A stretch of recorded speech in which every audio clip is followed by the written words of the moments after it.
संसरणशील है। जो जन्मता है उसकी मृत्यु निश्चित होती है, यह तो सत्य है, हम सब स्वीकार करते हैं।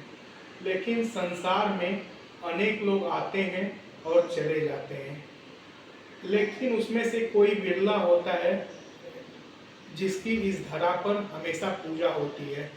आज वैसे ही एक महापुरुष की जयंती है हमारे बीच में, बाबा साहब डॉक्टर भीमराव अंबेडकर, जिसने अपने आप में एक महिमा है और एक पूजित व्यक्ति हैं, जिन्होंने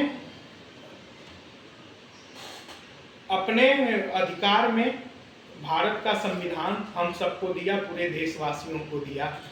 आप कल्पना कर सकते हैं इस संविधान में जिन्होंने दिया, जिसका बचपन अन्याय से बीता हो, और उनके विचारों से हम लोगों को काफ़ी ज़्यादा सीखें मिलती हैं।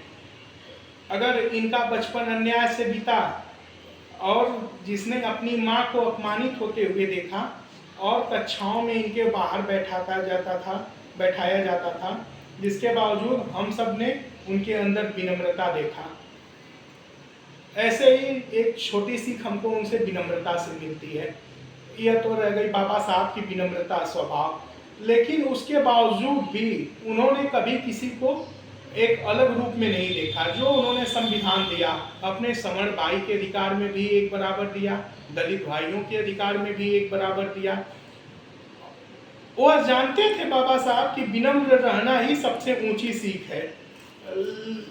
इस चीज को हम सबको फॉलो करना चाहिए और उनके बनाए हुए संविधान के अकॉर्डिंग चलना चाहिए। आज उत्सव के रूप में हम सब पूरे देशवासी बाबा साहब की इस जयंती को मना रहे हैं। आप सबको भी इस जयंती की ढेर सारी शुभकामनाएं। बहुत बहुत धन्यवाद।